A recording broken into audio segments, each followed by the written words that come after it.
सादर जय गुरुदेव। स्वागत है आपका मनोज ज्योतिष भाई CS पटाक में। मैं अनुराधे।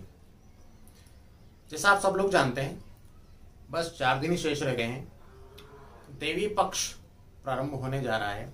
माता भगवती हमारे सारे कष्ट हरने के लिए हमारे घर में आने वाली है, हमारे नगर में आने वाली है। तो हम ऐसा क्या करें इस समय में, इन 9 दिनों में, कि भगवती जगत अम्बा की कृपा हमें प्राप्त हो। साथ ही सारे जो हमारे सनातन में त्योहार हैं, ये सब प्रकृति से जुड़े हुए हैं। इन सब का बहुत ही वैज्ञानिक महत्व भी है। अभी जो समय चल रहा है, ये वास्तव में प्रकृति का संधि काल चल रहा है। धीरे धीरे बरसात विदा हो रही है और धीरे धीरे ठंड जो है, शरद ऋतु जो है, वो प्रवेश करने जा रही है। तो इस संधि काल में हमारे शरीर के शोधन के लिए ये सारे जो त्योहार हैं, ये मनाए जाते हैं। और साथ ही कैसे हम इस पूरी प्रकृति की, जो कि परमात्मा स्वरूप है, ये हम कृपा प्राप्त कर पाए। आज 2-3 छोटे छोटे मैं आपको उपाय बताऊंगा, प्रयोग बताऊंगा, वो आप करके देखिए। निसंदेह भगवती परम मां की आप पर कृपा बरसेगी और आपको सारे संकट, सारे कष्ट दूर होंगे। सबसे पहले तो आपको यह करना है कि नवरात्र जैसे ही प्रारंभ हो, वैसे ही या तो आप नवार्ण मंत्र जो है उसका आप रोज 108 बार पाठ करना प्रारंभ करें। नवार्ण मंत्र आप लिखेंगे, गूगल पे टाइप करेंगे, फट से आ जाएगा। बहुत प्रसिद्ध है नवार्ण मंत्र जो है वो। तो उसका रोज 1 माला सुबह, दोपहर, शाम, आपकी सुविधा के हिसाब से, आपकी जैसी व्यवस्था उस हिसाब से आप कर सकते हैं। तो 9 ही दिन आप क्या करेंगे कि नवार्ण मंत्र से माता भगवती की आप उपासना करेंगे, आराधना करेंगे। कोशिश करिएगा कि पेट ये 9 ही दिन थोड़ा सा हल्का फुल्का रहे, ज्यादा बहुत भारी भरकम खाने की आवश्यकता नहीं है। इससे क्या होता है, चित्त भंग होता है। शरीर में जब हम गरिष्ठ भोजन डाल लेते हैं तो उसमें आलस पैदा होता है, प्रमाद पैदा होता है। तो इससे बचने के लिए हम पेट को थोड़ा सा खाली रखेंगे ताकि हम बैठ सकें। कोशिश करिएगा कि इस दौरान थोड़ा सा हम ध्यान कर पाए। कोशिश करिएगा कि आप त्रिकाल संध्या कर पाए तो बहुत अच्छी बात, आपके पास समय हो तो। यदि त्रिकाल संध्या नहीं कर पाए तब भी जो दोनों संधि काल जो है, प्रातः के और संध्या के, ये दोनों संधि काल में आप अवश्य बैठे, आप ऐसी कोशिश करिएगा और आप देखिएगा कि आपके जीवन में अभूतपूर्व परिवर्तन हुआ है। लौकिक तो खैर होगा ही, लेकिन पारलौकिक भी आपको बहुत सारे अनुभव प्राप्त होंगे। साथ ही नवमी की रात्रि को आपको क्या करना है कि नवग्रह की संविधा मिलती है, नवग्रह की लकड़ी मिलती है बाजार में, पूरा बंडल मिलता है, पैकेट मिलता है, रेडीमेड आजकल सारी सुविधाएं हो गई है, वो आप लेकर आएंगे। साथ में कपूर, यदि देसी कपूर मिल जाए तो ज्यादा अच्छी बात है। काली मिर्च, इसका आप अपने घर में अवश्य अग्निहोत्र करेंगे, हवन करेंगे। जो भी मंत्र आपको आता हो भगवती का, उस मंत्र से आप हवन करेंगे तो उससे जो धुआं उठेगा वो आपके घर की सारी जो नकारात्मकता है, जो भी सारे वास्तु दोष है, इनको ये दूर करने में काफी मददगार साबित होगा। आप ये करेंगे। इसके अलावा महालक्ष्मी, महाअष्टमी का जो दिन होता है वो महालक्ष्मी का दिन होता है। इस रात के लिए लक्ष्मी प्राप्ति के लिए आपको क्या किया जाना चाहिए, एक महा उपाय मैं आपको बताता हूं। आपको तांबे के 7 सिक्के लेना है, 7 चावल की ढेरी लगाना है सफेद कपड़े पर। उन 7 सिक्कों को आप 7 चावल की ढेरी पर रख देंगे। वहीं बैठकर माता महालक्ष्मी की आप आराधना करेंगे, उपासना करेंगे। यदि संभव हो तो आप कनकधारा स्तोत्र का पाठ कर लीजिए। जितनी आप ढेरी लगाएं, 7 लगाएं, 11 लगाएं, 21 लगाएं, जितने चावल की ढेरी होगी उतने ही उसके ऊपर एक तांबे का सिक्का आप रखेंगे।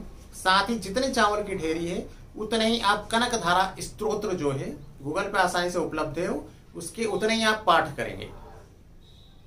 इसके बाद एक ढेरी को आप उठाएंगे, एक सिक्के को आप उठाएंगे, उसे एक सफेद कपड़े में बांध के अपनी तिजोरी में रख लेंगे। बाकी की जो ढेरियां हैं, बाकी के जो सिक्के हैं, वो जगह जगह आप दान कर दीजिए। कहीं मंदिर में दान कर दिया, कहीं जल प्रवाह कर दिया, कहीं सफाई कर्मी को दे दिया, कहीं कुछ कर दिया। इस तरीके से आप बाकी के जो हैं उनके आप दान कर देंगे। ये एक अद्भुत उपाय है। यदि आप इसको करते हैं तो इससे आपकी काफी सारी जो संकट है, वित्तीय, खास करके आज के समय में जो सबसे बड़ा संकट है वो वित्तीय है। वित्तीय संकट जो है वो आपके निसंदेह कम होंगे, निसंदेह उनमें कमी आएगी, उनका अभाव होगा।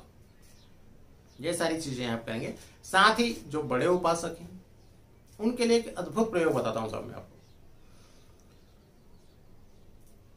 एक योग मुद्रा होती है, यदि आप कर सकें तो आपको ज्यादा कुछ नहीं करना है, सिर्फ पद्मासन में, सुखासन में आप बैठ जाएंगे। कोशिश करेंगे कि जो ये थंब है इसको ऐसे खड़ा करें आप सीधे हाथ का, और उल्टे हाथ की हथेली के ऊपर हृदय के पास आप रखिए और ध्यानस्थ होने की कोशिश करिए। जो ऊर्जा आपके अंदर से प्रवाहमान जो हो रही है, जो ऊर्ध्वगामी जो ऊर्जा है, उसको आप एज इट इज अनुभव करेंगे।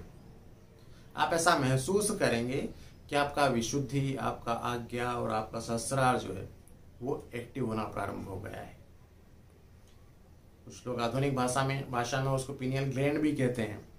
तो जिस नाम, जो भी आप नाम लेना चाहें वो आपकी इच्छा है, ये आप करिए। साथ ही एक निवेदन और मैं करना चाहूंगा कि सर्वपित्र अमावस्या आ रही है, श्राद्ध पक्ष समाप्त होने जा रहा है। सर्वपित्र अमावस्या पे अपने पितरों के निमित्त आप श्राद्ध अवश्य करिए, आप तर्पण अवश्य करिए। तरीका जो भी हो, जैसा भी आपको आता हो। तर्पण में सिर्फ आपको जल देना है, ज्योतिर् युक्त, ज्यादा कुछ नहीं करना।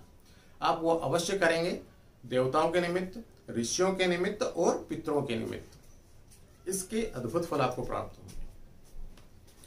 अभी एक विद्वान को मैंने सुना, वो कह रहे थे कि अभी 200 साल से 100 साल 200 साल पहले ही पितृदोष और कालसर्प दोष आया है। इसके पहले तो ऐसे कोई दोष हुआ नहीं करते थे। तो मैं उनको सादर प्रणाम करता हूँ, उनकी विद्वता को सादर प्रणाम करता हूँ। और मैं आपको ये बताना चाहूंगा कि ये जो दोष हैं ये 100-200 साल पहले नहीं आया है, ये त्रेता युग से चला आ रहा है। सीता जी को ही पितृदोष बताया था जो महर्षि वशिष्ठ जो थे उन्होंने।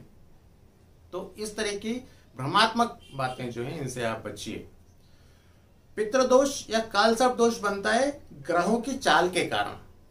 हम ऐसा नहीं कह सकते कि उस समय ग्रहों का कोई एग्जिस्टेंस ही नहीं था। हम ऐसा नहीं कह सकते कि उस समय ज्योतिष का कोई अस्तित्व नहीं था, जो कि विज्ञान है।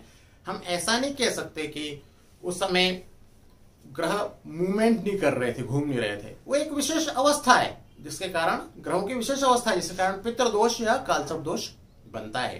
तो ऐसे जो भ्रम है इनसे आप बचिए और छोटी छोटी सी आप चीजें करिए। बहुत ज्यादा कर्मकांड में पढ़ने की आवश्यकता नहीं, बहुत ज्यादा झमेले में पढ़ने की आवश्यकता नहीं। सीधे सीधे से आप जो कर सके वो करिए। यदि कोई विद्वान आपके पास हो, कोई पंडित जी आपके आसपास रहते हो, तो आप उनसे पूछ लीजिए। और ज्यादा नहीं, वो तर्पण के मात्र 150 रुपए लेते हैं, उनको आप दक्षिणा दीजिए 150 रुपए बड़ी श्रद्धा के साथ। वो आपके बढ़िया घर आके तर्पण करा देंगे, या जो भी जहां भी स्थान की नियत हो वहां पर आप चले जाएं और तर्पण करिए।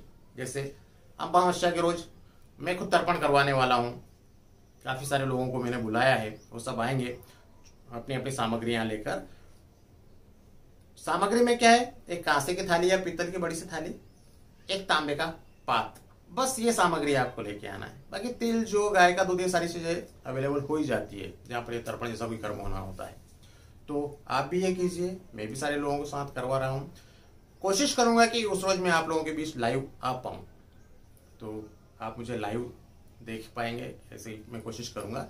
साथ ही मुझे पूरी उम्मीद है कि आपको जो मैंने छोटे छोटे जो उपाय बताए हैं आपको पसंद आए होंगे और आप करके इनको अद्भुत लाभ प्राप्त करेंगे।